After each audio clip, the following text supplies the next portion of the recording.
Hey Village, welcome to another episode of Red Lipstick Conversations. I am your host, Tasha Ray. So, I want to start out by saying Happy Black History Month, Happy Valentine's Day, and yesterday was Galentine's Day. For many people, today is Love Day, and yet to others, it is simply a commercialized day created by the powers that be to push the consumerism impulse to buy sweet things, red things, and dare I say, things meant to be torn off by candlelight. I'm not here to sway you, but wherever you find yourself on the spectrum of how you feel about the day, don't let how you feel get in the way of another person's celebration of joy just because you harbor what you believe to be a superior understanding. Personally, I'm somewhere in the middle. But before I go forward, I thought it would be useful to define love. Love can be defined by an intense feeling of deep affection. It can also be defined as a great interest and pleasure in something. And also, it can also have to do with affection and how it is displayed. Now, I believe that it is also beneficial to make sure that when you are expressing love, that the recipient of your love understands or is able to receive the love that you give them. This is typically when people start to talk about love languages, but I'm going to skip that part and just say that if you express your love through acts of service and then your partner receives love through acts of touch, there are many ways that you can incorporate the way that you love so that your partner can feel what you want them to feel. I think now is a great time to explore the idea that love is a thing that is much harder to do than it is for it to say. There's a plethora of songs about heartbreak to rival that of love songs.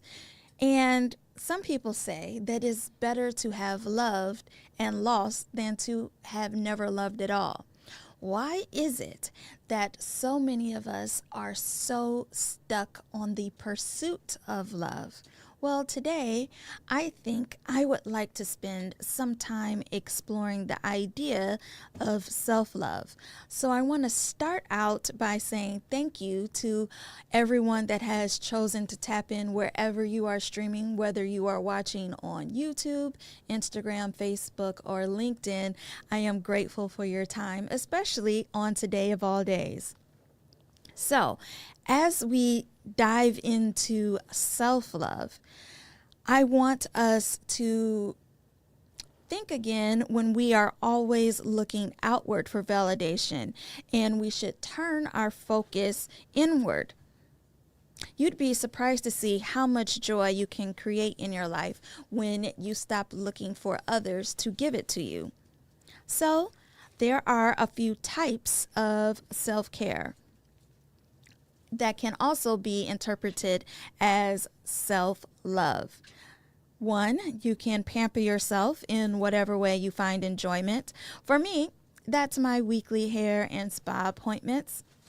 You can also consider a trip away or a staycation where you do all the things in your city or town that you often just walk by or drive by because you're busy doing life. You could also purchase a gift for yourself. It doesn't have to be expensive.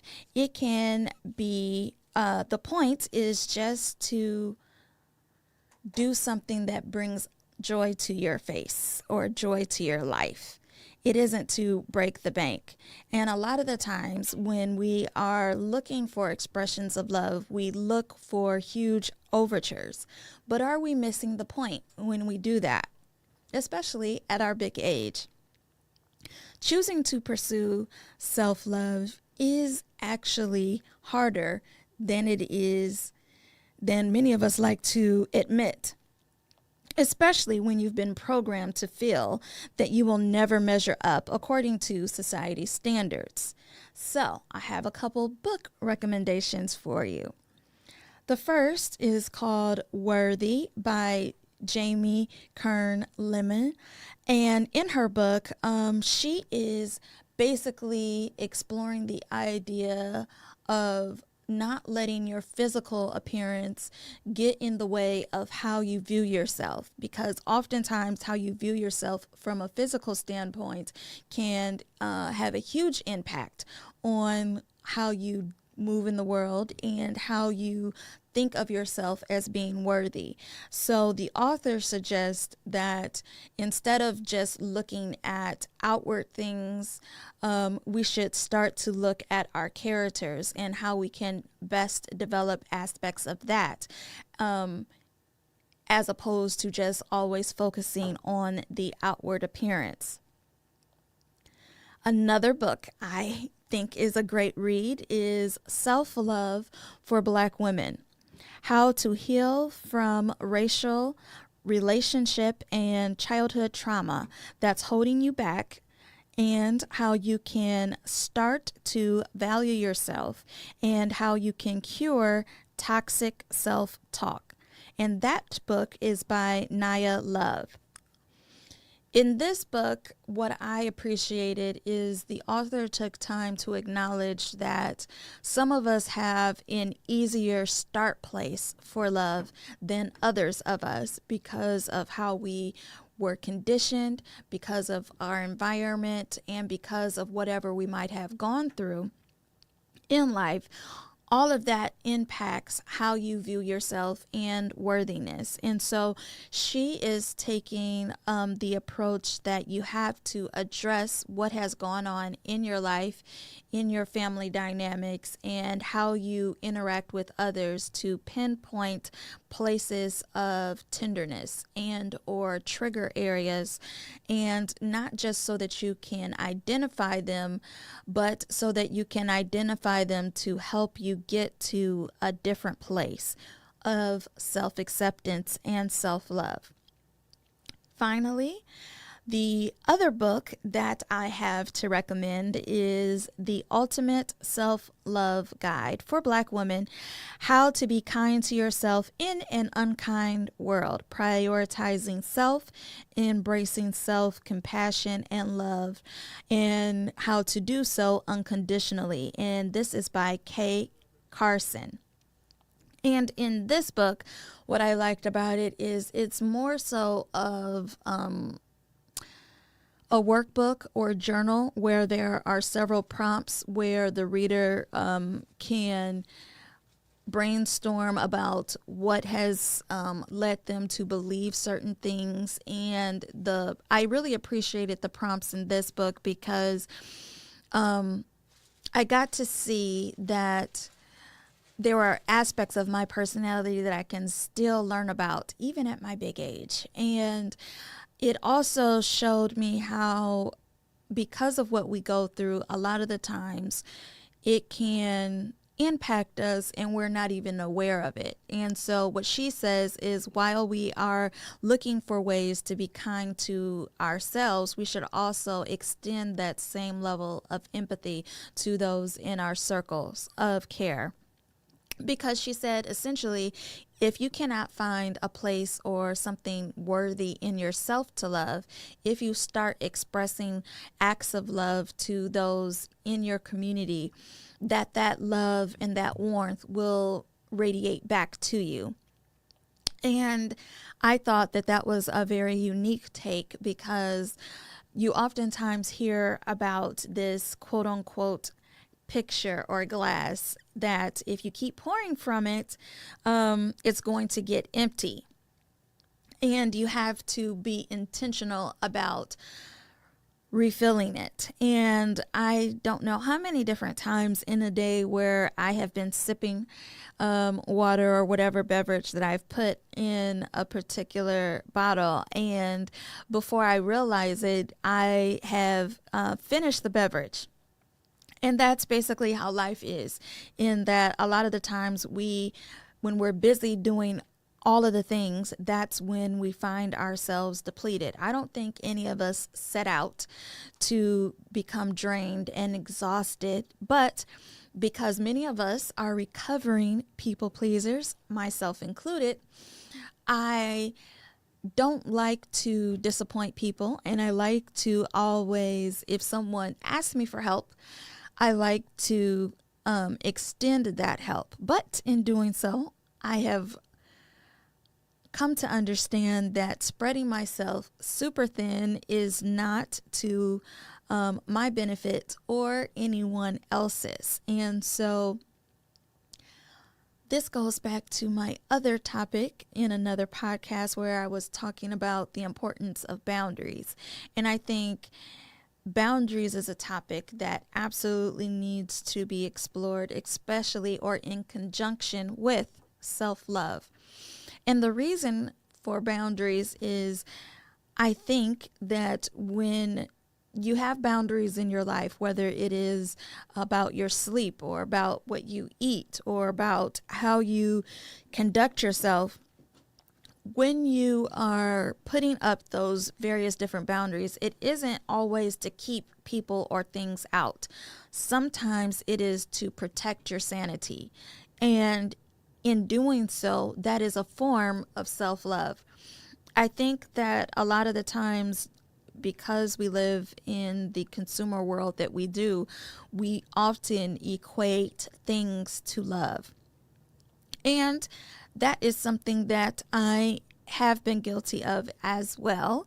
But being that it is Valentine's Day, I want to make sure that I take a moment to acknowledge the fact that today I received these roses that are very beautiful, and I received them for Valentine's Day from someone that cares about me, and they came as a huge surprise.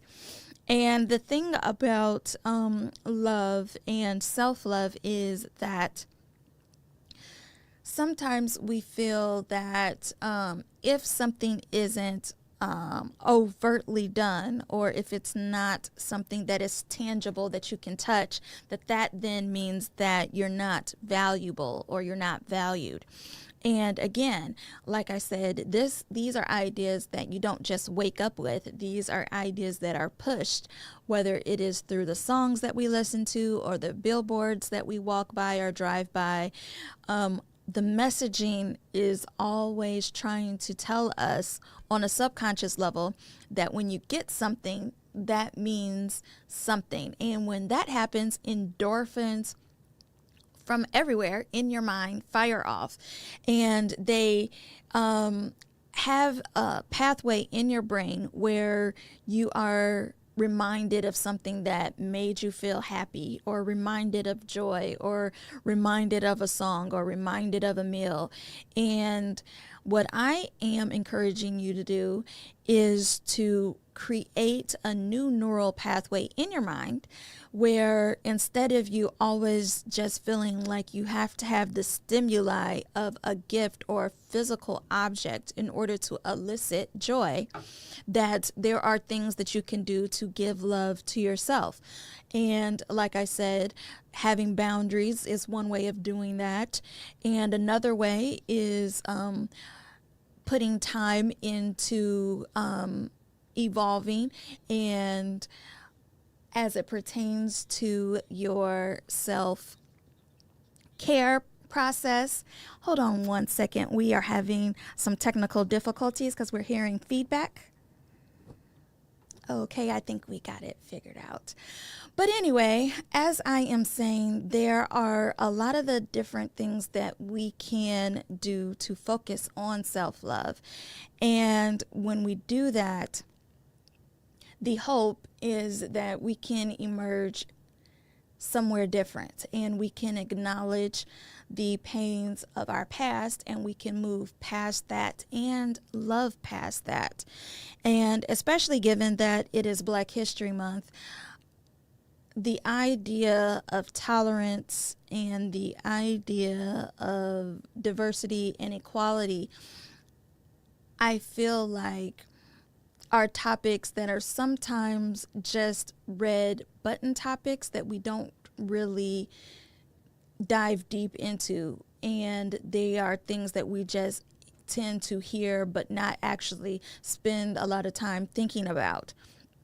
And I would like to encourage us to collectively take a moment to recognize times when diversity has been something that has elevated an experience, whether it is the combination of several different flavors on a plate, or whether it is the collaboration of various people on a team, or even a playlist.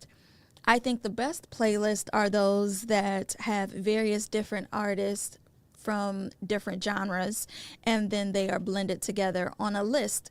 And I love playlists. I feel like I have a playlist for every mood in typical Leo fashion. And one of the things that I was listening to today reminded me to smile even when I don't feel like there's a reason to smile. And I feel like that is one of the main ideas that I am trying to explore, is that when we take time to do things that bring us joy, even if it is just listening to music or taking a walk or going to that class that you have continue to book yourself for, but you just never end up going to. If you can do those things, then those things will become a practice, and you will find that you are able to not work as hard as you once had to in order to get to those same levels of happiness. I started out this episode by saying happy Black History Month and happy Galentine's and happy Valentine's Day, but I left out the fact that this is going to be a mini episode because many of you all have a lot of important and fun activities that you would love to get to. And so what I want to do is to provide you time to do so, and I want to suggest that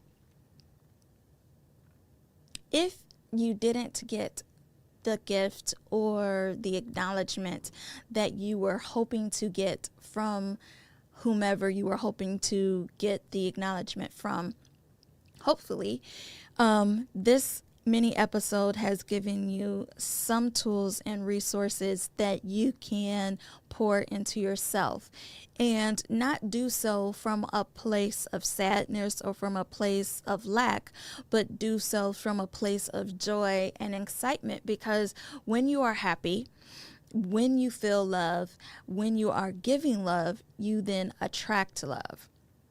So even if that isn't your objective, you will find that when you do those practices, that you will start to receive love in ways that you may not have even thought possible. And I also wanted to underscore the fact that romantic love is just one of the many different types of love. I think sometimes we overlook the love that is between siblings or between friends or even between colleagues, and or appreciation or respect. Those words can sometimes work interchangeably, but the point is that sometimes we look at romantic love as being the only type of love to nurture. And I would just like to suggest that you take a moment to tell someone or call someone or text someone and let them know that you care about them, even if they're not a romantic interest. Because again, there are a lot of different ways to show that you care. And hopefully today will not just be the one day a year that you choose to affirm the love that is in your life and or to think about that love. So with that, I am going to end the episode there. And I am again thankful for your time and for your attention. And hopefully you will meet me here, same place, same time on next week, where we will dive into yet another idea and topic for Red Lipstick Conversations. Again, I am your host, Tasha Ray, and I will see you next week. Bye-bye.